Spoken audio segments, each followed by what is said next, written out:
So this LEGO UCS Luke Skywalker's Landspeeder is a good model, but unfortunately it suffers from several issues. The first is that the forward nose section of the model here is too long. If you have a look at images of the X34 Landspeeder online, or photos of, say, the reference toy models produced by Hasbro, and compare them to the UCS LEGO version of the Landspeeder, you can see that the front of the LEGO model is too long, noticeably in the section immediately in front of the windshield. This overly elongated forward nose section of the model looks slightly off. The second issue is that although the color scheme of the model is cool, it's actually always good to have a UCS model that's not just all grey, and I like the detailing of the exposed engine. On the whole, the model feels somewhat plain and is not on the same level in terms of detail to other LEGO UCS sets. We've just, for example, had the release of the new LEGO UCS Razor Crest, and in comparison to this Landspeeder, the Razor Crest is on a whole other level and looks really good. And the third issue with this UCS Landspeeder is that the engine on this side of the model and also the top engine are quite wobbly and do not feel well connected to the main body of the model.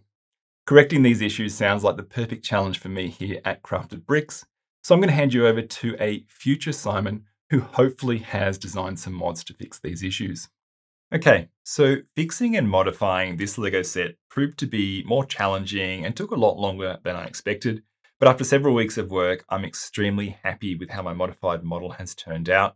And what I want to do now is take you through the changes that I've made so that if you want to make the same improvements to your LEGO UCS Luke Skywalker's Landspeeder, you can get a clear understanding of what's involved. But don't worry, you don't have to take any notes or study this video in detail. I've published modification step-by-step PDF building instructions on Rubricable that cover everything that I'm about to show you. I'll include a link to this page in the description of the video. So I have reduced the length of the nose of the model by 2 studs, making that reduction in the section immediately in front of the windshield, so that the modified LEGO model is closer to the proportions of Luke's Landspeeder from A New Hope and the various toy models made of the X34 Landspeeder. This model was actually a little bit difficult to execute, as it meant not only redesigning the substructure of the forward section of the model, but with the types of plates and sloped elements available to me in this nougat color being very limited, in fact, most of the parts in that color are produced in this very set itself, I was restricted on workable options on how to shorten the nose, which meant, for example, that I had to change the shape of the void for the exposed fuse box type detailing here, and also redesign that fuse box itself. I also had to reduce the size of the oval voids on either side of the model to shift the point of where the 3mm tubes on the side slot into to be 2 studs further to the back. The nice thing, however, about the changes to these areas of the model is that now they're actually a better match to the reference X34 Landspeeder in terms of shaping and proportions versus the original unmodified LEGO model.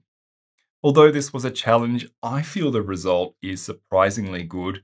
The model just has a much more balanced and better look to it with that slightly shortened nose.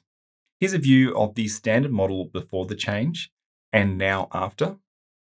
Before once more, and now the fixed version again. I was reading a review of this UCS Landspeeder on Brothers Brick, and I noticed a comment made by the review author that the LEGO designers missed an opportunity to add removable panels to this model to show the internal details of the Landspeeder.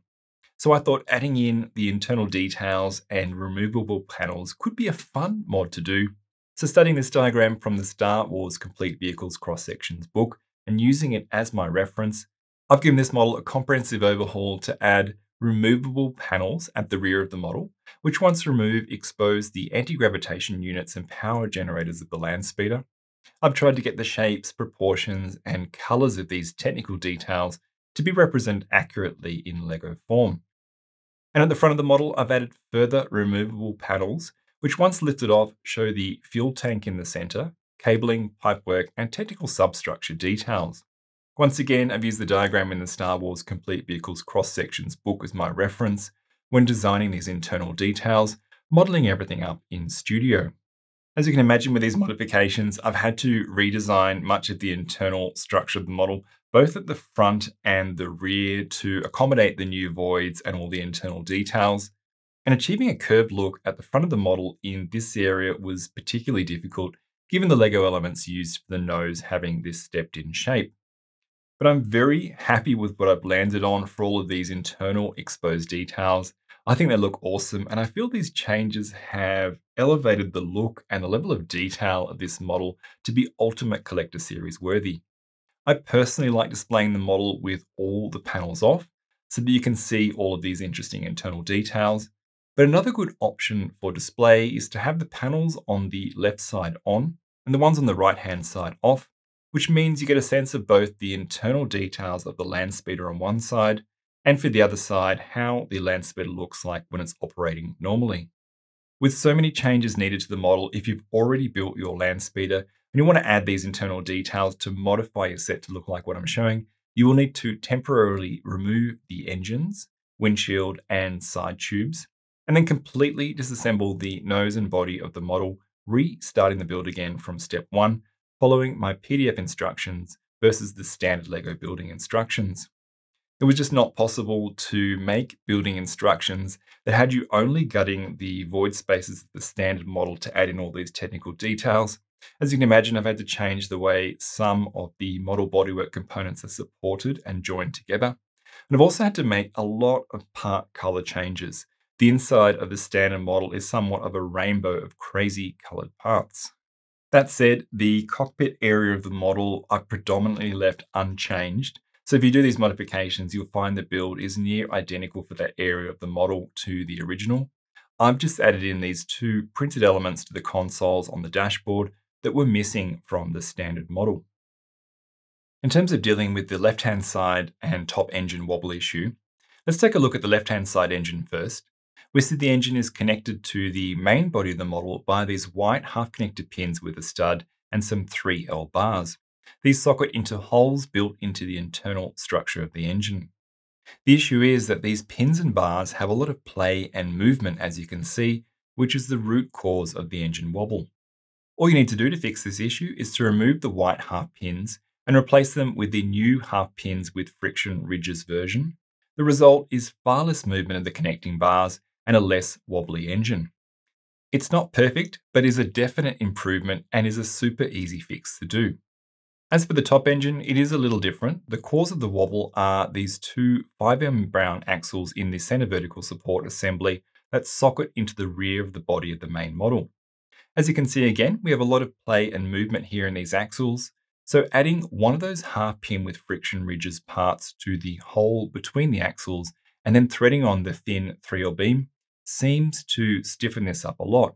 It will not be perfect though, and yes, I understand for some this may be sacrilegious, but I recommend adding a very small amount of glue to the inside of the holes of the rear Technic lift arm and then threading the axles through as I'm showing here.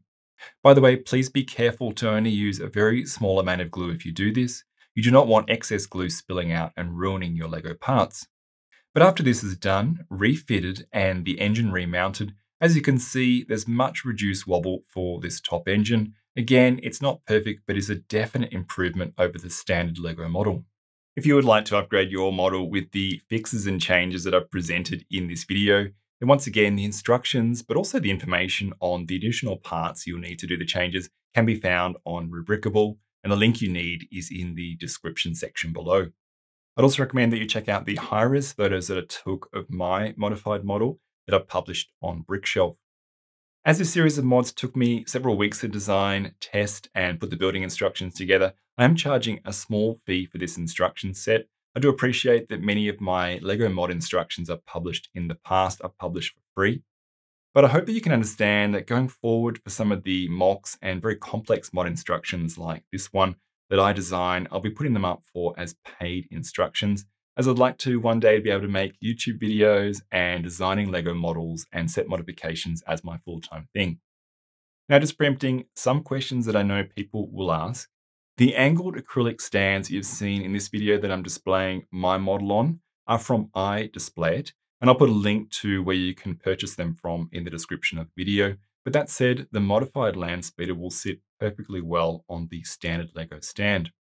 And as for the cost of the additional parts needed for these modifications, please check the inventory tab on Rubricable for that. Rubricable will calculate and show you an up-to-date cost of parts that's going to be more accurate than me citing a specific cost right now. And one more thing, I've designed fixes and modifications for the UCS A-Wing, Slave 1, and UCS TIE Fighter models. So if you like what you're seeing in this video for the modifications I've designed for this Landspeeder, I highly recommend you check out my Rubricable profile and the modification instructions for those other Star Wars UCS LEGO sets. That's all for this video. Please let me know what you think of this series of modifications and if you have or plan to buy the UCS Landspeeder. As always, happy building, happy modding, and I'll see you in the next video.